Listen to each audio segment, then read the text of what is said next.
ఈ crime series start చేసినప్పటి నుండి నేను చాలా కేసెస్ గురించి చదివాను. కానీ ఎప్పుడైతే ఈ బురారి కేసు గురించి నాకు తెలిసిందో నాకు ఒక విచిత్రమైన స్ట్రేంజ్ క్రీపీ ఫీలింగ్ వచ్చింది. ఈ బురారి కేసు అనేది నార్మల్ క్రైమ్ స్టోరీ కంటే హారర్ అలాగే పారానార్మల్ కేసు అని కూడా చెప్పొచ్చు. అసలు తాంత్రిక విద్యలకి ఈ ఆత్మలకి అలాగే ఈ బురారి కేసుకి సంబంధం ఏంటి అండ్ ఈ కేసులో ఏం జరిగి ఉండొచ్చు అనే దానికి కొన్ని థియరీస్ కూడా ఉన్నాయి. సో వీటన్నిటి గురించి ఈ వీడియోలో మనం మాట్లాడుకుందాం. Welcome to zoomed crime series లో 5th ఎపిసోడ్ కి మీ అందరికీ స్వాగతం. భాటియా లేదా చుందావత్ ఫ్యామిలీ వీళ్ళని ఇలా 2 రకాలుగా పిలుస్తూ ఉంటారు. వీళ్ళు 20 ఏళ్ల క్రితమే రాజస్థాన్ నుండి ఢిల్లీకి షిఫ్ట్ అయ్యారు. ఈ ఫ్యామిలీ చాలా పెద్దది. ఇందులో పెద్దవాళ్ళు భోపాల్ సింగ్ అలానే నారాయణి దేవి. వీళ్ళకి మొత్తం 5 పిల్లలు. అందులో 3 అబ్బాయిలు 2 అమ్మాయిలు. వీళ్ళందరికీ కూడా పెళ్లిళ్ళైపోయి పిల్లలు కూడా ఉన్నారు. వీళ్ళలో దినేష్ అలాగే సుజాత తప్ప మిగిలిన వారందరూ కూడా ఢిల్లీలోనే ఒక 2 స్టోరీ బిల్డింగ్ లో కలిసి ఉండేవారు. సుజాత హర్యానాలో అలాగే దినేష్ రాజస్థాన్ లో వాళ్ళ ఫ్యామిలీస్ తో సెటిల్ అయిపోయారు. సో ఇంక మిగిలిన వాళ్ళంతా ఢిల్లీలో ఉంటున్నారన్నాను కదా. అందులో ప్రతిభ, భావనేష్ అలాగే లలిత్ వీళ్ళంతా వాళ్ళ పిల్లలతో సహా వాళ్ళ పేరెంట్స్ దగ్గరే ఉండేవారు. వీళ్ళకి అక్కడే ఢిల్లీలో ఒక ప్లైవుడ్ షాప్ అలాగే ఒక గ్రాసరీ స్టోర్ కూడా ఉంది. ఈ లలిత్ ఎవరైతే నారాయణి దేవి అలాగే భోపాల్ సింగ్ ల చిన్న కొడుకున్నాడో అతను ఒకసారి ప్లైవుడ్ షాప్ లో ఉండగా ఒక ఫైర్ యాక్సిడెంట్ జరిగింది. అండ్ ఆ ఫైర్ యాక్సిడెంట్ వల్ల తను ఎంత ట్రామాకు గురయ్యాడంటే తను ఆ ఇన్సిడెంట్ తర్వాత మ్యూట్ అయిపోయాడు. అంటే తన వాయిస్ ని కోల్పోయాడు. అండ్ అలా జరిగిన 3 ఏళ్లకే లలిత్ ఫాదర్ అయిన భోపాల్ సింగ్ గారు 2007లో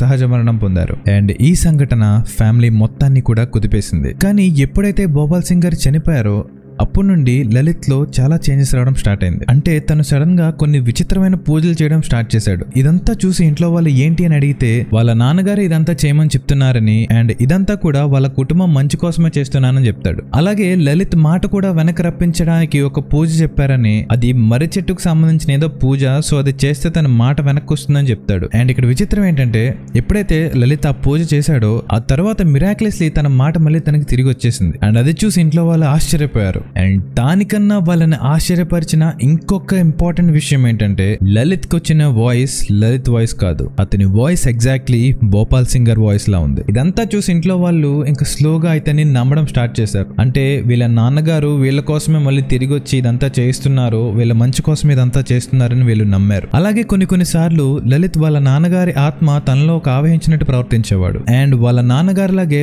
అందరి కుటుంబ సభ్యులతోనూ మాట్లాడి వాళ్ళందరికీ కూడా జాగ్రత్తలు చెప్పేవాడు. సో స్లోగా ఎలా అయిందంటే వీళ్ళు ఏం చేయాలన్నా సరే ముందుగానే ఒక డైరీలో రాసేవారు అండ్ అదే ఫాలో అయ్యేవారు. అండ్ ఈ డైరీలో ఏం రాయాలి, వీళ్ళు ఏం చేయాలి, ఈ ఇన్స్ట్రక్షన్స్ అన్ని ఇచ్చేది లలిత్. లలిత్ కి వాళ్ళ ఫాదర్ ఆవహించాక వీళ్ళందరికీ ఏం చేయాలని చెప్పేవాడు. అలా ఇంకా లలిత్ చెప్పే పనులన్నీ చేస్తూ తన రిచువల్స్ లో కూడా వీళ్ళు ఇన్వాల్వ్ అయ్యేవారు. సో ఇలా చేస్తుండగా వీళ్ళ బిజినెస్ కూడా చాలా బాగా డెవలప్ అయింది. అండ్ వాళ్ళ ఇంట్లో పిల్లలు కూడా బాగా చదవడం స్టార్ట్ చేసి టాప్ మార్క్స్ తెచ్చుకున్నారు. అలాగే వాళ్ళ ఇంట్లో ప్రియాంక అనే అమ్మాయికి ఏదో దోషం ఉండడం వల్ల తన పెళ్లి అవ్వట్లేదని లలిత్ ఒక పూజ చెప్పాడు. అండ్ ఆ పూజ చేశాక వెంటనే తనకి పెళ్లి సెట్ అవ్వడం, ఇలా అన్ని పాజిటివ్ గా జరగడం వల్ల అందరూ ఇంకా లలిత్ ని పూర్తిగా నమ్మడం స్టార్ట్ చేశారు. ఇప్పటి వరకు నేను చెప్పింది అలాగే ఇప్పటి నుంచి చెప్పబోయేది అంతా కూడా వీళ్ళు రాసుకున్న 11 డైరీల నుండి ఎక్స్ట్రాక్ట్ చేసిన ఇన్ఫర్మేషన్ బట్టి అలాగే చుట్టుపక్కల వాళ్ళు ఇచ్చిన ఇన్ఫర్మేషన్ ఆధారంగా ఇది చెప్పబడింది. సో ఇప్పటి వరకు అంతా బానే ఉంది. ఆ డైరీలో వాళ్ళ నాన్నగారు చెప్తున్నట్టు కొన్ని ఫ్రేజెస్ కూడా ఉన్నాయి. అవేంటి ఇప్పుడు చెప్తాను, ఒకసారి వినండి.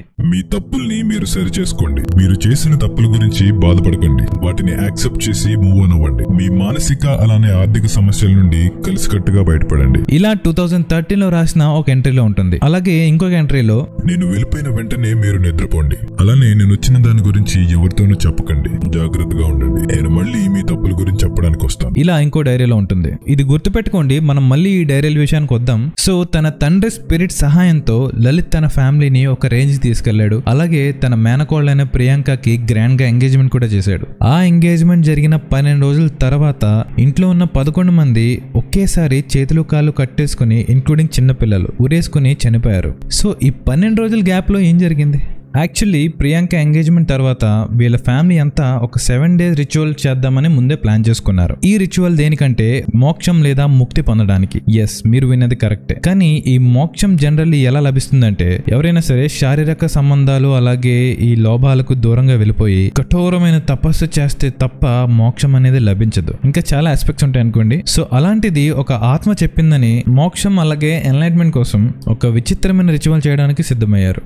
ఇందులో భాగంగా వీళ్ళంతా ఒక తాంత్రిక పూజ చేసి వాళ్ళ చేతుల్ని కాళ్ళని టైట్ గా కట్టేసుకుని కళ్ళకి గంతలు కట్టుకుని ఊరేసుకోవాలి. అలాగే ఆ డైరీలో ఆ ఆత్మ వీళ్ళతో ఏం చెప్పిందని రాశారంటే, మీ ఆఖరి కోరిక తీరబోయే ఆఖరి క్షణం ముందు ఆకాశం తెరుచుకుంటుంది, భూమి దద్దరిల్లుతుంది, కానీ భయపడకండి. మీరు మంత్రాన్ని ఇంకా గట్టిగా చదవండి, నేనొచ్చి మిమ్మల్ని కాపాడుతాను. అప్పుడు మీరు మళ్ళీ ఒకరినొకరు దిగడానికి సహాయం చేసుకోండి. మీలో ఎవ్వరూ చనిపోరు, మీకు అన్నిటికంటే మించింది ఒకటి దక్కుతుంది. ఇలా ఆ డైరీలో మెన్షన్ చేయబడి ఉంది. కానీ వాళ్ళు అనుకున్నట్టుగా ఈ రిచువల్ జరగలేదని మనకి క్లియర్ గా అర్థమవుతుంది. అలా మొత్తం 11 మంది కూడా ఈ రిచువల్ కి బలైపోయారు. సో ఈ కేసులో ఏం జరుగుండొచ్చు అనే దాని గురించి కొన్ని థియరీస్ ఉన్నాయి. అవేంటి ఇప్పుడు చూద్దాం.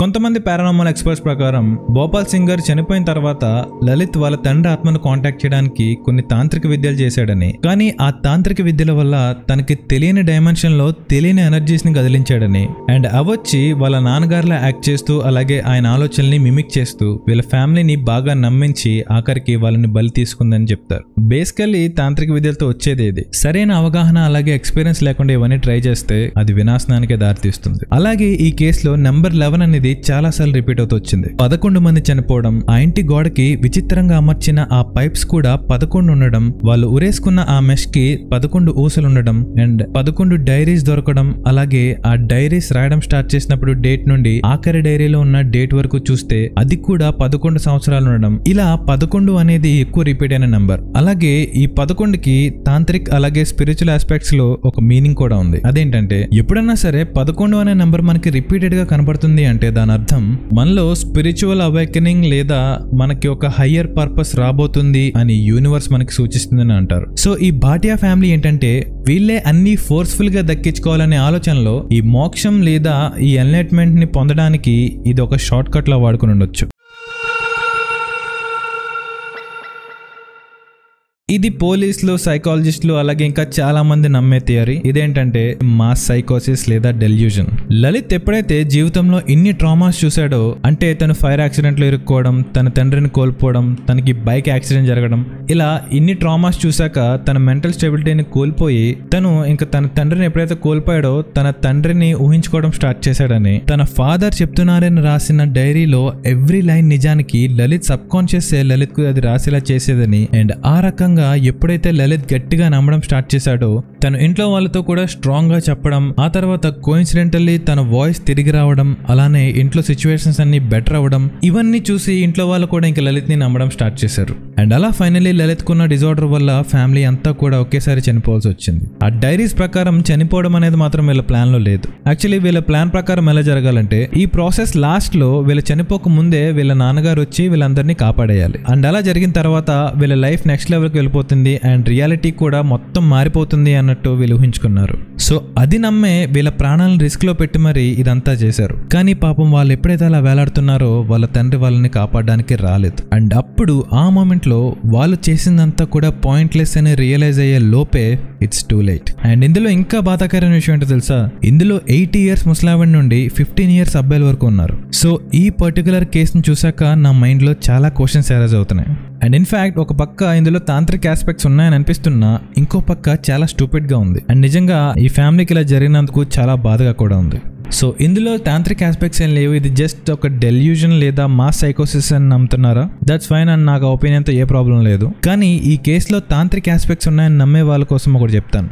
ఈ తాంత్రిక విద్యల ద్వారా మేబీ నిజంగానే లాభాలు పొందొచ్చు, కానీ దానికి మనం కట్టే ప్రైస్ ఎంతో తెలియకుండా కమిట్ అయితే లైఫ్ ని అలాగే ఆఫ్టర్ లైఫ్ ని కూడా రిస్క్ లో పెట్టిన వాళ్ళు అవుతారు.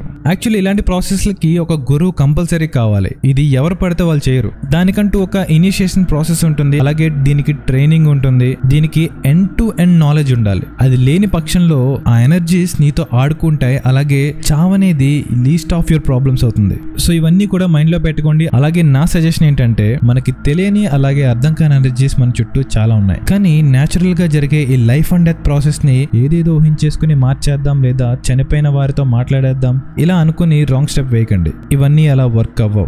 ఇంకా చాలా మాట్లాడాలని ఉంది, కానీ ఇంకా మాట్లాడుతూ పోతే మీ బుర్ర పాడైపోద్దని చెప్పి ఇక్కడతో ఆపేస్తున్నాను. ఒకవేళ మీకు తాంత్రిక ఆస్పెక్ట్స్ మీద వాటి ప్రోస్ అండ్ కాన్స్ గురించి మీరు తెలుసుకోవాలనుకుంటే నాకు కింద కామెంట్ చేయండి. నాకు తెలిసిన నాలెడ్జ్ ని మీతో షేర్ చేయడానికి నేను రెడీగా ఉన్నాను. సో మీ రెస్పాన్స్ ని బట్టి నేను ఆ వీడియోస్ చేయాలా వద్దని డిసైడ్ డిసైడ్ అవుతాను. సో ఈ వీడియో ఎలా అనిపించిందో మీరు కింద కామెంట్ చేయండి. అలాగే ఈ బొరారి కేసు గురించి మీ ఒపీనియన్ ఏంటో కూడా నాతో ఖచ్చితంగా షేర్ చేసుకోండి. అతి తొందరలోనే నెక్స్ట్ వీడియో పడుతుంది అండ్ ఆ వీడియోలో నేను మీ అందరినీ మళ్ళీ కలుస్తాను. అంతవరకు స్టే ట్యూన్, టేక్ కేర్.